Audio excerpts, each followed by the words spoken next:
Good morning, everyone. This is Jeffy Kennedy, also writing as Jennifer K. Lambert, author of epic fantasy romance. I'm here with my first cup of coffee. Amazing. Today is, say it with me, people, it is Friday. Woo-hoo. May 30th, so last working day of May. Um, welcome all to the end of May and the onset of summer. We're really kicking into summer here in Santa Fe, and it is delightful. Um, I've been seeing posts from people complaining about that they don't understand why summer has such a great reputation, and I would venture to say it's because you live in a place where summer isn't so blazingly beautiful as it is here. Uh, really, in all of the Rocky Mountain West and West Coast. Summer's great here. Sorry that it's not where you live. Not really. Ha ha ha.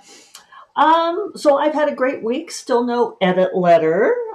So I've been working on the secret project. I've now got like 30,000 words on the secret project. It is amazing. I'm. You can all say that you told me so. This only writing 2,000 words a day, stopping there is so much easier. And I'm able to do it every day. And I can usually get it done in like an hour and a half, hour and 45 minutes worth of work. And yeah, it's it's being a little bit of a revelation. I am not exhausting myself as I have done before. Um, so it'll be interesting to see what happens when it translates back to writing fiction, writing fantasy, epic fantasy romance, which I also write, is Jennifer K. Lambert. I really have to get smoother on that intro. Maybe I should say I'm Jeffy Kennedy, author of epic fantasy romance, also writing as Jennifer K. Lambert. That's a little smoother, isn't it? Let me know what you think. Anyway, um, where was I? 2,000 words a day. Oh, I hesitate to say that I think that any genre is easier to write than another because I think there lies a an abyss of potential trouble, right? Um, yeah, and I don't think it's true. I don't think it's necessarily true. And certainly it's true that some books write easier than others for no discernible reason whatsoever. Um, but because The Secret Project is nonfiction, it feels like a much easier write. And it kind of reminds me of back in the day when I would alternate writing my epic fantasy romances with writing like contemporary erotic romance. And it felt like a palate cleanser. And the contemporary erotic romances wrote much faster for what it's worth. But that's partly because writing that kind of thing, I don't know, writing sex scenes is easy for me. And um, I would love to see if I can translate this writing the nonfiction book speed, ease, flow, like all of these words, if I can translate that when I start writing epic fantasy romance again. Did I mention epic fantasy romance? Ah, um, yeah, so once the edit letter comes in, then I start in on Magic Reborn. We will find out, and I will no doubt blab about it here. Speaking of blabbing, I got some epically good news, a big career milestone, very exciting thing, and I even had it written down to make sure to share it with you all today. And then I got an email like at the end of the day yesterday saying, okay, we're going to firm up details. Don't say anything. Don't announce this yet. And I was like, shoot, I was this close to announcing it. Yeah. I told a whole bunch of my friends, but let's look and see. I'm just checking my email really quick. No, nobody's written to say I can announce it yet. Maybe I can announce it by Monday. You'll find out soon enough. I'm sorry to be a tease. But I'm really happy. Uh, yeah, it's just a career milestone. It's something that's meaningful to me because it's acknowledging the fantasy side of what I do. And so longtime listeners will know that this is something I've wrestled with in my career, and that it's like I've actually had people, readers who like my books, who ostensibly like my books, have said to me that I don't write fantasy because I write romance. And it's this weird dichotomy in their heads that if it's romance, it can't also be fantasy. Whereas, have I mentioned, I write epic fantasy romance. Um, and so this thing that is not yet, I guess, 100% certain, but I'm still really excited about the invitation, has to do with the epic fantasy side. And that means so much to me, and more than that, it's a manifestation of something that I have worked towards for a hugely long time, right? That it's no longer possible. So I think I could put it out there. I told one person this ever and swore her to secrecy. It was a mentee, and I told her for a reason. And now it's no longer possible. But I kind of wanted not only kind of, I wanted the um, epic fantasy romance. Wait, we should do a drinking game. How many times can I say that in one podcast? The epic fantasy romance version of the EGOT, right? The Emmy, Grammy, Oscar, Tony, right? I wanted for one of my books to win the Rita, the Nebula, and the Hugo. This is no longer possible because the Rita no longer exists, not even the replacement version of it. And I have won a Rita, gesturing to the golden idol behind me, and that meant a great deal to me. Um, but what that would have signified, and I didn't want to say it to anyone because I actually didn't want to hear people laugh at me for that ambition, right? But what it would signify is that one book could be award winning in romance and also award winning in science fiction and fantasy, right? Um, because I truly believe that they do not cancel each other out, that I do write fantasy. Just because it has romance in it doesn't mean that I don't write fantasy. So, um, yeah, this thing is very exciting to me, and it made me realize, with this book, with Never the Roses, which I have sitting here on my desk, the Ark, um, because I'll let you in all in on a little secret. I have an appointment to see a tattoo artist this afternoon, and I'm going to get this rose, I think, put on my forearm with thorns and so forth. I do have two other tattoos from book covers, but they are on my back. One's on the back of my neck and one's on my shoulder, and I forget they're there. So I'm going to get one, I think, on my forearm where I can see it. That's kind of exciting, isn't it? And well, I don't think I could show you. This is an image from a special edition, which has not yet been unveiled. But I'm going to have some other images entwined in, like among the thorns. So I will show you all. Today's just a consult, so you may not get to see it by Monday, but at some point you'll get to see it. Isn't that exciting? I'm really happy about this. I've been wanting to do this for a long time. Also to fix up the ones that I've got that I think are pretty faded and not that great.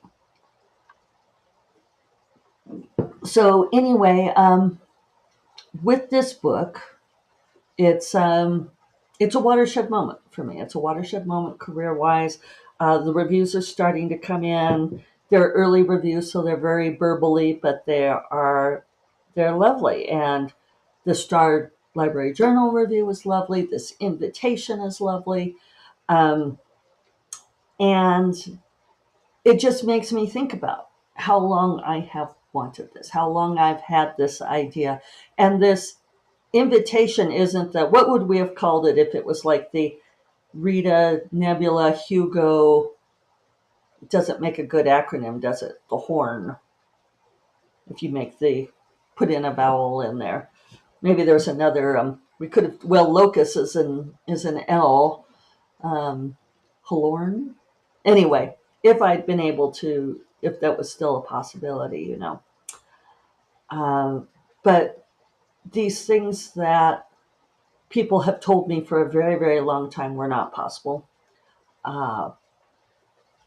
I've gotten so much advice over the years to write either fantasy or romance and to stop trying to make fetch happen. And now it's, romantasy has blown up.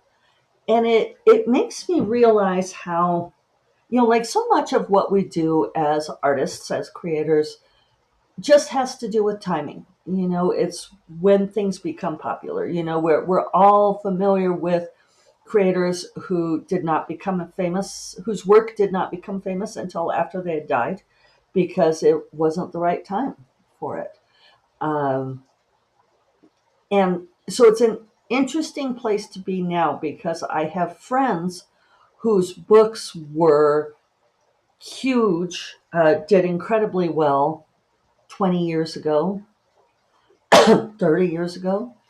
And I loved their books and read their books, and they are now my friends, and they are working on getting things to happen in the current climate, the current ecosystem of publishing and reading. And it can be frustrating because what worked really well for them 20 and 30 years ago isn't working the same way now. And but it's flipped, because for me back then, like I couldn't sell a book to save my life. And now what I write is the thing. It's found its time. And I think that there's a really important lesson here. It's, why do we create? Why do we do this at all? And how did I write it down in my notes? Waiting for your time. It's, nobody wants to do that. Everybody wants to be successful right now, right away, or in a year or two. Nobody wants to hear from me that, that I've been writing for over 30 years now. Nobody wants to know that it has been 15 years since my first novel came out, that I've written 67 published titles at this point, and now I'm hitting this watershed moment. It happened for George R. R. Martin that way too, that he, not that I'm George R. R. Martin, but, Game of Thrones happened, or A Song of Ice and Fire first, happened, after he had already been writing for and publishing for like 20 years. And that's just kind of how it goes. So I think maybe if we don't think of it in terms of waiting, you're not putting one book out there and flogging it to death to try to get it to happen. Stop trying to make fetch happen. Maybe that's partly why that's such a great joke from Mean Girls, because you can't make things like that happen, right? You have to allow them to happen. I've been listening to the audiobook of Never the Roses and really enjoying it. It's dual narration, and both narrators have done a great job of bringing the characters to life. It's a real pleasure when they illuminate the characters for me. The way that they, especially the way they articulate the characters' inner thoughts, which I probably don't hear as voices in the same way. And it's been great. And one thing that my protagonist, Onira, says to herself often is she's trying to teach herself to learn to nurture and allow things to grow instead of making them happen. And she was having to mentally correct herself all the time because she thinks about, okay, so when I make this happen, it's like, no, no, no. When I allow it to grow, and the narrator's really good about bringing out that nuance. Uh, but I feel like this is part of Taoism. This is part of, I don't know, living our lives. We feel like we're trying to make things happen. We're waiting for things to happen. But if you are in the flow of things, if you are creating what you want to create, then you just keep doing that. Try to enjoy it. I mean, we're doing this out of love and joy, right? Just keep creating and be aware that at some point it's going to sync up. I think about Martha Wells too, like she wrote fantasy books for years. She wrote Murderbot. It was the thing she wanted to write at the time. And it hit because it was the right moment for it. She wasn't necessarily calculating that. When I have tried to calculate it, I had a friend a long time ago that we actually started a project called Operation Mainstream, where she and I were both trying to write a book that was like right down the middle of our genres. And I couldn't do it. I tried and I could not. Uh, I think now people would call it writing to market, which some people are very good at doing, and I am not. Uh, but that's part, I don't want to. Part of why I'm not good at is I don't want to. That's not why I'm a writer. I'm a writer because I love to write my stories. Uh, and, so this feeling of you're not, I want a different word than waiting, like you're biding your time. You're crouched and that you're there, you're making your things and you're creating your stuff and you are biding your time until the world comes to you. How's that for an image? And I believe that. I absolutely believe that.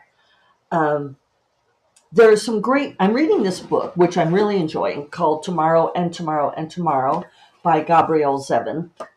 And if I were a book underliner, I would be underlining in this book.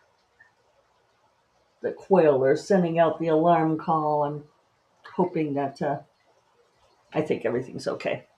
Uh, but I actually took photos like with my fingers. I might have to break down and start underlining. This is why I don't read on paper. Um, but this was a great quote that's in here, and it's another character says this, but to be good at something is not quite the same as loving it. And I think that's really important that we don't always love what we're good at. And sometimes we're not good at what we love, no matter what the success gurus say, do what you love and you'll never work a day in your life and all of that kind of thing. Or, that if you love something that you'll automatically become great at it. And that's not true. Uh, Another great quote in here was, it's worth noting that greatness for Sam and Sadie meant different things. To oversimplify, for Sam, greatness meant popular, for Sadie, art. And I think that those are key points. And I talk about those things a lot on here. I should just break down and start underlining. I don't, because with paper books, well, first of all, I feel like they're sacrosanct, right? I don't like to mess up paper books. But also, most of them I do catch and release, right? But I think I'm going to keep this book. I really do. I think it's a keeper. I also have to make a correction. When I said before about the Native American author, a couple of podcasts back, saying that there were only 3 Native American authors publishing, and I was annoyed by that. And I incorrectly ascribed that to Danzy Senna, who is mixed race, but I don't think Native American. And I was just in a different session. I came in late. It wasn't who I thought it was. I apologize for that. It was actually Ramona Emerson who said that. So I wanted to ascribe correctly. Apologies to Danzy, who never said any such thing. Um, yeah, so I think I'm going to get to work for the day. We'll see what next week brings. And I will talk to you all on Monday. You all have a great weekend. Take care. Bye.